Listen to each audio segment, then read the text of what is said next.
네, 안녕하세요. 김민건 변호사입니다. 오늘은 로스쿨 지원하실 때 제출하셔야 되는 자기소개서에 관련해서 몇 가지 짧게 말씀드리고자 합니다.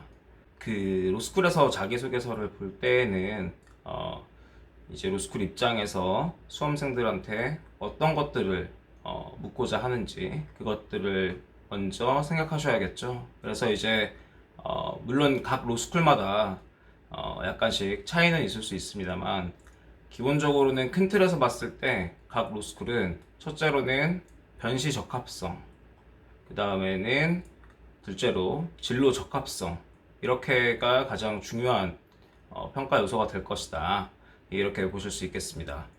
변시 적합성이라는 것은 일단은 뭐 학업 능력이라든지 학업 동기, 수학 방식, 성실성, 이런 것들을 말하는데요.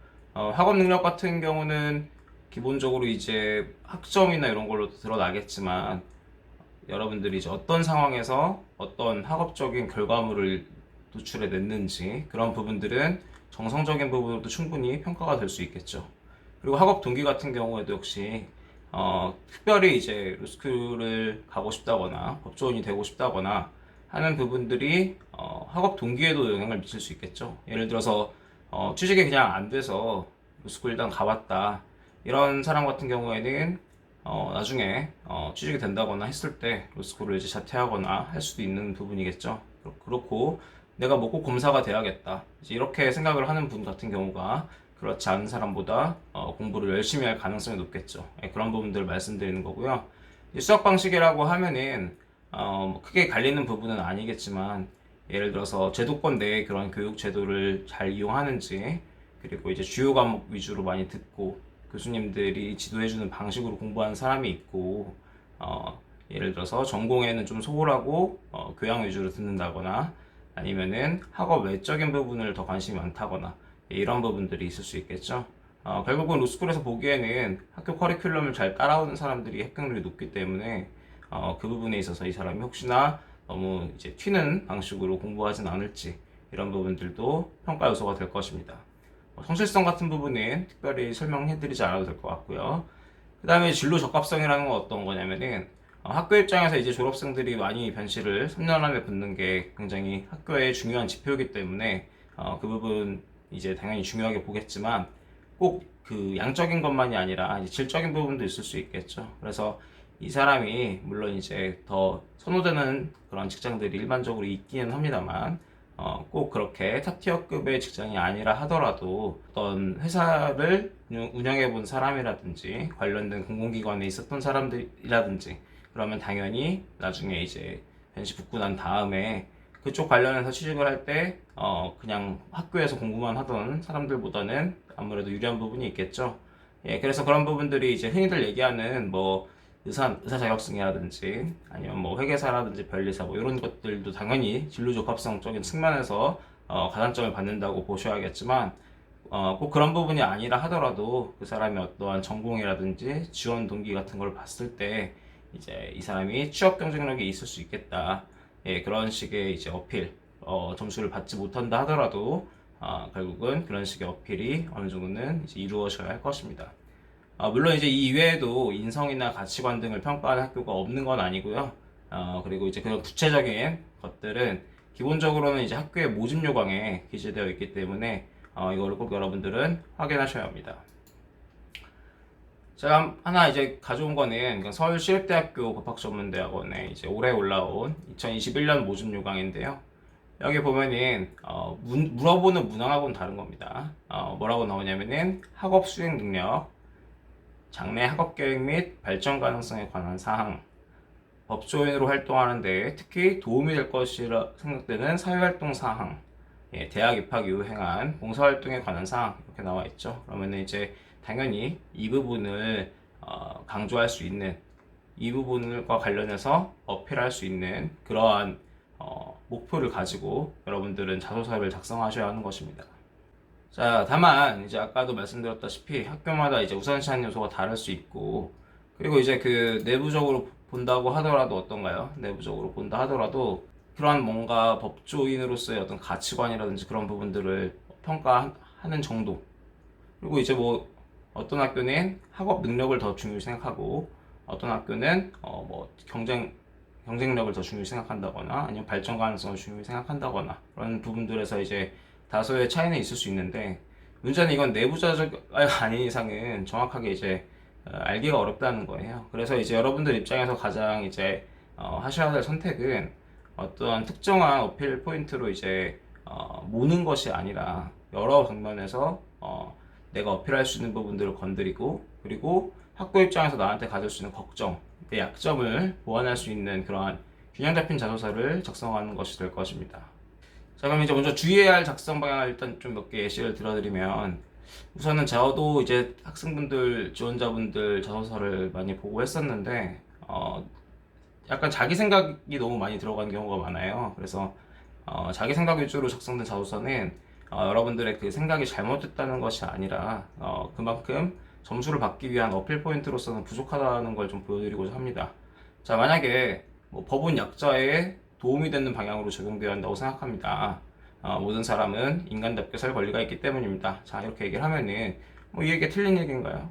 이걸 통해서 어떻게 보면은 내가 그만큼 그러한 사회적 약자에 대한 관심을 보여줄 수는 있겠죠. 근데 그걸 제외한 모든 부분에서 사실은 점수를 받아낼 수 있을 가능성이 없어 보입니다. 왜냐면 내가 이런 생각을 했다는 거는 아무리 좋게 봐준다 해도 내가 그러한 따뜻한 마음이나 바람직한 가치관을 가졌다는 것 외에 어디에도 펠포인트가 없기 때문이죠. 이게 학업 능력과 관련된 것도 아니고 취업 경쟁력과 관련된 것도 아니기 때문입니다.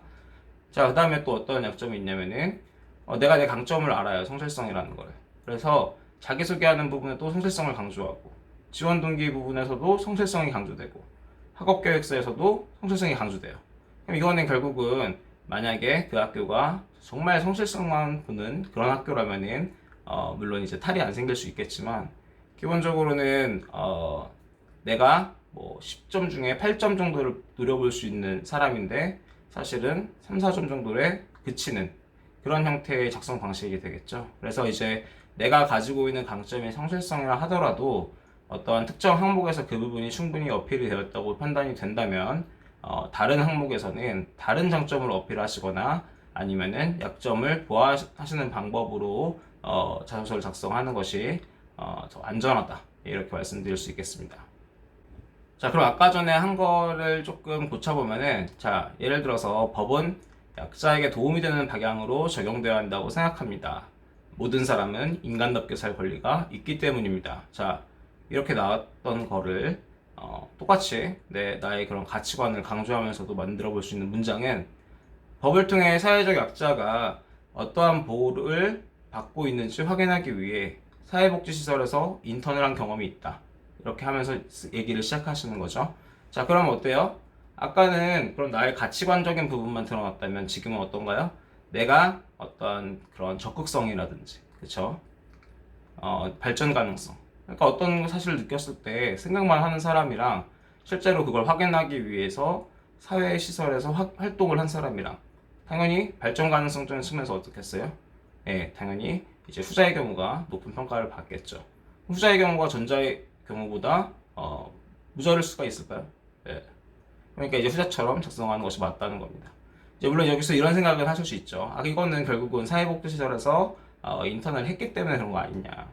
예, 물론 그건 맞습니다. 이제 인턴한 경험이 없는 사람은 이렇게 쓰고 싶어도 쓸 수가 없겠죠.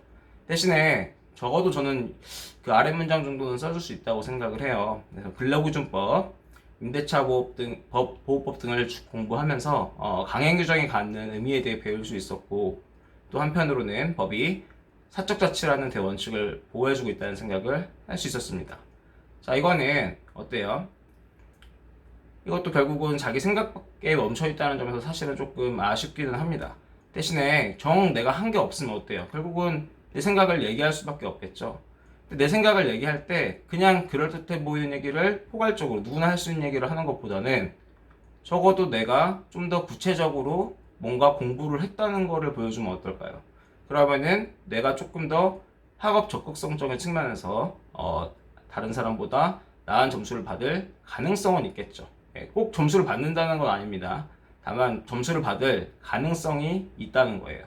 그리고 또 어떤가요? 이렇게 어떠한 약자에 대한 그 배려, 약자에 대한 그런 고민을 하고 거기서 멈추지 않고 실제로 법을 공부하면서 그런 강행 규정에 대해서도 고민해보고, 그리고 이제 강행 규정에서 멈춘 것도 아니라 왜 강행 규정이라는 것이 문제가 되느냐 생각하다 보면 결국은 어떤 우리의 민법, 사법 영역의 그런 기본 원리라고 할 수 있는 사적 자치에 대해서도 고민을 하게 될 거란 말이에요.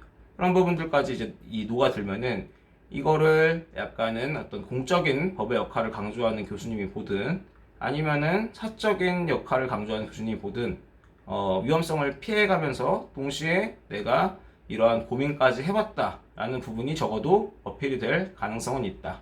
이렇게 말씀드릴 수 있겠습니다. 자, 그리고 아까처럼 자기소개서에서도 성실성, 지원 동기에서도 성실성, 학업 계획서에서도 성실성을 강조하는 뭐 그런 경우라고 했을 때, 아까 전에 제가 본인의 여러 가지 다른 강점이나 약점을 소개하는 것이 낫다 이렇게 말씀을 드렸는데요. 그러기 위해서는 일단은 자신의 강점과 약점이 무엇인지를 파악할 수 있어야겠죠. 예. 예를 들어 나이 어린 학부생은 어떨까요? 나이 어린 학부생. 이 나이 어린 학부생은 기본적으로는 사회 경험이 없다는 것이 약점이겠죠. 그렇기 때문에 내가 진로를 계획하는 데 있어서 구체성이 분명히 떨어질 수밖에 없고 그런 부분이 약점일 겁니다. 대신에 강점은 뭐죠? 젊으니까 체력이 좋겠죠. 그렇죠? 그리고 어떻게 보면은 법조인이라는 목표를 향해 돌아오는 것이 아니라 가장 최단 코스로 온 거잖아요. 그렇죠? 그러면 그만큼 자기가 목표를 설계해서 잘 수행하고 있다는 것이거든요. 그래서 이제 그런 부분들은 당연히 강점이고, 나이가 어리기 때문에 학업할 때 체력도 좋고 그렇기 때문에 변시합격률도 높고, 예, 그런 부분들은 분명히 있습니다. 그래서 내가 교수들이 봤을 때 나는 물론 이제 그 모든 여러분들은 다 다양한 생각을 가지고 다양한 목표를 가지고 지원을 하시는 것이겠지만, 기본적으로 이제 교수가 보기에는 일단은 나이, 성별, 전공, 출신 학교 이제 이런 걸로 일단은 분류가 된단 말이에요. 기본적으로. 그랬을 때 저 로스쿨이, 저 교수가 나한테 기대하는 게 무엇이겠느냐. 내가 만약에 나이 어린 학부생이라면 아마도 들어와서 성실히 공부해서 3년 내에 변시 붙어서 나가라, 이거를 기대할 가능성이 높습니다. 자, 만약에 나이 많은 학부생은 어떻겠습니까?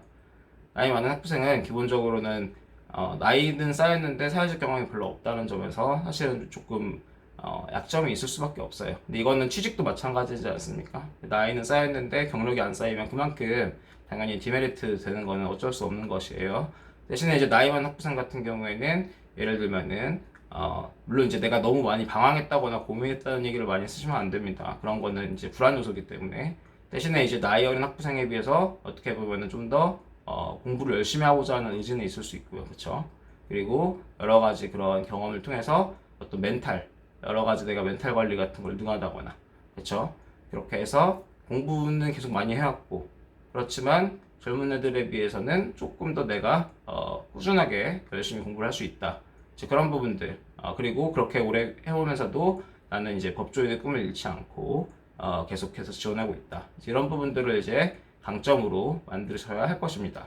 뭐 직장인 출신 같은 경우에는 당연히 어떤 사회 경험이 있기 때문에 그 부분에서 이제 사회생활을 했다는 것이 일단 메리트가 되는데, 반대로 이제 보면은 공부를 좀 오래 쉬었기 때문에 학업을 따라올 수 있을까, 이런 부분에 대해서 약점이 되겠죠. 그렇기 때문에 기본적으로 내가 대학교 다닐 때든 고등학교 다닐 때든 공부를 굉장히 잘했다, 나는 일하면서 조금 학업을 쉬긴 했지만 절대로 학업 능력에 있어서 다른 지원자들한테 밀리지 않는다, 이런 부분들을 강조하셔야겠고, 내가 나왔을 때 내 경험을 어떤 식으로 활용할 수 있을지 그런 부분들을 당연히 고민하셔야 할 것입니다. 또 이제 저학점 고리트 같으신 분, 저도 약간 이렇게 들어왔는데요. 저학점 고리트 같은 경우에는 기본적으로 어떤가요? 일단 저학점이라는 것 자체가 대학교 때 하라는 거를 좀 열심히 안 했다는 거죠. 그렇기 때문에 이제 당연히 교수들이 보기에는 이 사람이 지금 자소서는 그럴듯하게 써서 지원을 했는데 로스쿨 들어와서 공부를 열심히 할 것인가? 이 부분에 있어서 의문을 가질 수밖에 없습니다. 그래서 이제 결국은 어떤 지원 동기적인 측면에서 내가 왜 공부를 열심히 할 수밖에 없는지라든지, 아니면은 내가 대학교 때 학점에 비해서 사실은 공부를 열심히 했고 학업 성취도 잘 보였다, 다만 이제 이렇게 저학점처럼 보이는 데는 이러한 사정이 있다, 이런 거에 대해서 설명을 하시든지, 예, 그런 부분들 당연히 의식적으로 하셔야 될 것이고요. 유학생 같은 경우에는 어떻겠어요? 유학생은 당연히 외국어 능력이 강점이고 그렇기 때문에 나중에 이제 취직과 관련해서 분명히 강점이 있습니다. 근데 이제 이 부분 같은 경우에는 마찬가지로 한국 대학에서 경쟁을 한 그런 경험이 없다는 게 사실은 굉장히 불안 요소고 그렇기 때문에 로스쿨 생활에 적응할 수 있을지 그리고 변시에 3년 만에 붙을 수 있을지와 관련해서 사실은 걱정이 될 수밖에 없을 겁니다. 예, 그래서 당연히 내가 이제 학업 능력에서 다른 유학생보다 훨씬 뛰어나고 그리고 뭐 공부 환경이 사실 국가가 다르다고 해서 꼭 유학생이 뭐 한국 애들하고 붙었을 때 공부를 더 못하리란 법은 없잖아요, 사실은. 그쵸? 당연히 이제 언어 같은 게 좀 다르고 하기 때문에 분위기도 다르고 불리한 부분들이 이제 전체적으로 봤을 때 있는 것이지 그렇다고 뭐 한국 애들이 꼭 공부 더 잘하는 건 아니잖아요. 그러니까 이제 나는 한국어 관련해서도 문제가 전혀 없고 기본적으로 예를 들어서 뭐 고등학교 때 유학을 가졌다. 그러면 중학교 때도 나는 한국에서 경쟁에서 살아남았다 라든지 그런 식으로 해서 얘는 영어 잘하고 그러한 인적 네트워크도 있으면서 한국 애들과 공부를 해도 밀리지 않겠구나 이제 그런 생각을 심어줘야겠죠. 네, 그런 식으로 이렇게 제가 말씀드리는 거는 이렇게 하면 항상 점수를 얻는다는 건 아닙니다. 항상 그 채점자가 누구냐에 따라서 그리고 그 학교의 정책이 무엇인지에 따라서 점수가 좋아질 수도 있고 아닐 수도 있겠죠. 대신에 이제 적어도 이런 식으로 썼을 때 점수가 더 깎일 일은 없다는 거고 결국은 저희가 그런 기대값적인 걸 고려해야 되지 않을까요? 결국은 총으로 봤을 때 그래서 내가 몇 점을 얻어낼 것이냐 이게 관건이잖아요. 그랬을 때는 분명히 이렇게 점수를 받을 수 있는 부분들을 이제 분배해서 쓰는 거 그리고 학교 측에서 나한테 가지고 있는 걱정들을 내가 해소시켜 주는 거 이 두 부분을 잊지 마시고 로스쿨 면접은 내가 어떤 사람인지를 보여주는 자리가 아니고 학교 입장에서 나를 뽑고 싶게 만들어야 한다. 예, 이렇게 생각해 주시면 좋을 것 같아요. 결국은 여러분들은 특히 대학생분들은 계속 같이 공부하던 사람들끼리 비교가 되니까 그 사람의 각자의 생각이라든지 목표라든지 그런 걸로 서로를 구분하겠지만 결국은 전체 지원자를 놓고 봤을 때는 크게 봤을 때는 나이 어린 학부생은 그냥 비슷하게 보이는 거거든요. 거기서 이제 내가 내 생각을 뭔가 관철시키기 위해서 사실은 지원한 게 아니라 어떻게 보면은 본인들이 목표하시는 바를 향해서 가기 위한 한 가지 과정에 불과하잖아요. 그렇기 때문에 그 부분에서 조금 더 전략적으로 접근하시는 태도를 취하시는 것이 좋을 것 같습니다.